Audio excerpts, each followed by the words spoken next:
All right, Jello again. This is Ben Hitchcock Cross talking to you today, and I'm here to talk about lawfare, really on both sides. I this is coming about because people have made several comments about making complaints about um, the president of the Personnel Review Board from Milwaukee County, and I want to say a couple things about that. Probably more than a couple of things. But number one, I the headline is uh, there's a right way I would say to go about that and a wrong way, and I want to be very clear.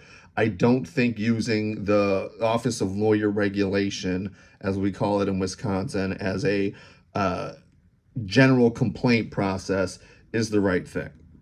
Now, with the we'll see how we're going to do this. I think the first thing here that I'll say on this is that in my mind, lawyer complaints sort of fall into three categories.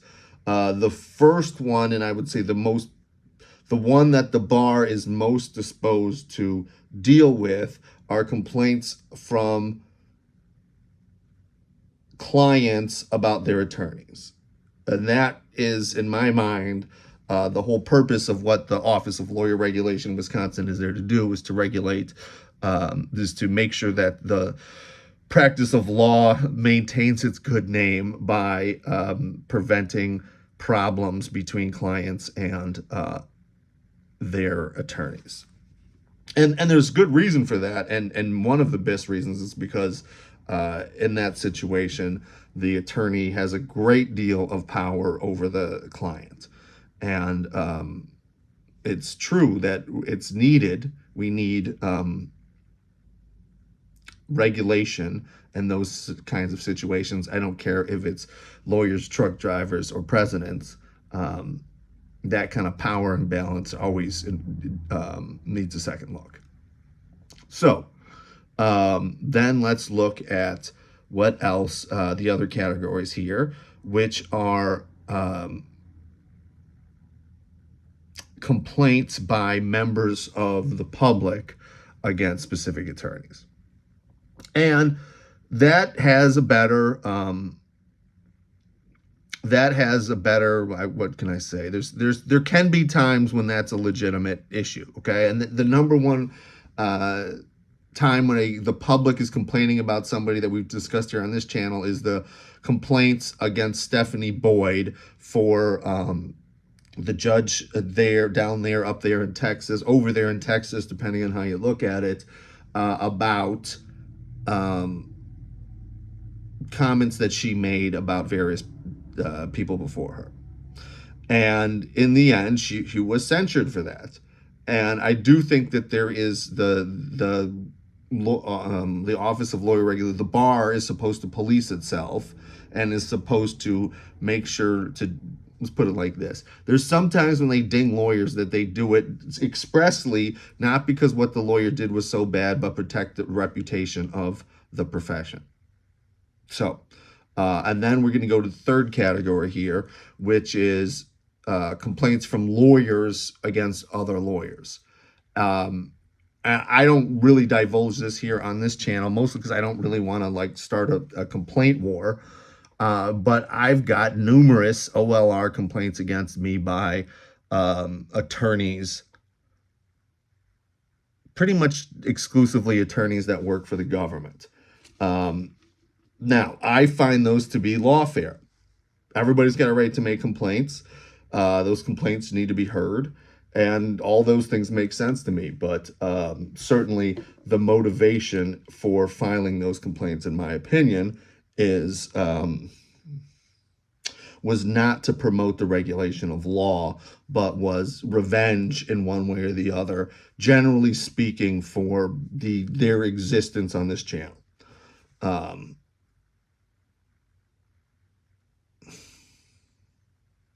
When did it happen in America that just showing what somebody was doing was considered being mean to them and not their own actions? I don't know when that happened, but it certainly was a tipping point in America. I do think that Americans were generally the Americans took responsibility for their actions at some point in our history, and I really question whether we, as a whole, do that anymore. It seems like we don't. Um, so that's why, for example, if I look bad on deliberate indifference, Wisconsin, it couldn't possibly be because I was doing something improper. It must be because Ben Hitchcock Cross has sent the masses against me, just for example. I don't think those are appropriate. And I think in the same way, I don't think that a complaint against Renz here would be appropriate. And I don't even really think that he's acting as a lawyer here. Now, let's talk about this specific situation here. There's been a lot of confusion about who's the ALJ and who's sort of making the decision here. This is a board. Okay, so this board, like a school board, has got a collective body. They can make deliberations in closed sessions. It's one of the features of a collective body. But they, the board, are the ones making the decision. How do they make a decision? By majority vote. That's it. Bam. Okay. So although some might say that Renz is acting as if he's the board and aggregated a bunch of power onto himself, or that the others are acquiescing or being supine, whatever you want to say, or something in between, that's the board in action there. Okay, so the way that boards normally work is there's no ALJ or presiding officer. There is a president of the board who's acting on behalf, or sometimes they will hire a lay hearing examiner, meaning someone who, and we've seen that many times, where the school board hearing is being run by an attorney who's not a school board member and doesn't have a vote. But they are relying on that board president who doesn't know the law or whatever, is not comfortable running the hearing, will hire somebody else to do it for them. That's totally okay, as long as that attorney that's running the meeting is advising and not voting. Okay, so that's the same situation that's going on there, that they could have Adam Gilmore, for example, run the hearings, but he's otherwise there to advise them. Okay.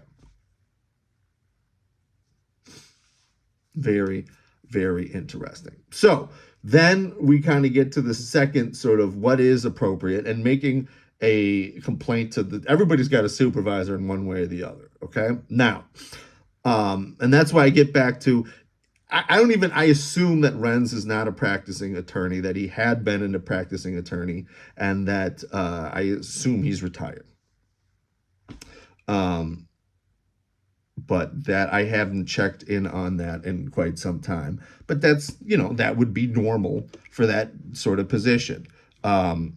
We saw this when there was a retired judge who was sort of running the police and fire commission for the city of Milwaukee. Man. If you want to hear me go off on Cavalier Johnson and employment, I'll put it like this. In many ways, from my point of view, the blue employers are sometimes worse than the red employers when they're running the government. All right, so we're again back on why it's not appropriate to file in my opinion, it's not appropriate to file a lawyer complaint against Renz. I don't even think Renz is he's not acting as an attorney here. He is a board member. If, for example, they hired some outside person, I'm not even going to name Adam Gilmore. Let's say they hired some outside person to run the hearing, and that attorney was acting in the exact same manner as Renz. Would that maybe be appropriate to file a complaint? Maybe, I don't know. But at least it would be in the realm, I think, of possibility. But here again, he's not representing anybody. He is giving his opinions on the law all day long. But you don't have to be a lawyer necessarily to do that. You just don't. You have to do it when you're doing it on behalf of other people, you do. But as a president as a board member, that's him, he himself and him. So, all right. So who would you complain to? Now, because every judge, every quasi judicial, everybody's being employed by the government in one way or another, and there's somebody that you can go and complain to.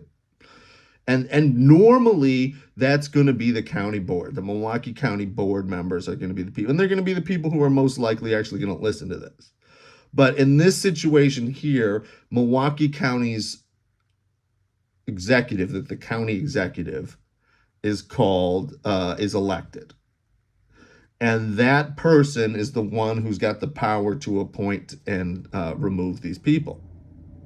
So that ultimately, when we're talking about who, if you want to file a complaint or make your, petition the government for a redress of grievances here, that, in my opinion, would be the proper sort of venue to go through all that. Okay?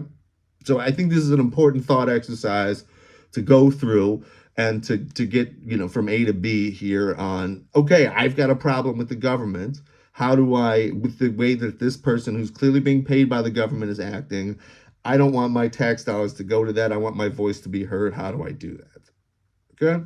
Might have been a good headline. But thanks for sticking with me. We'll keep you informed.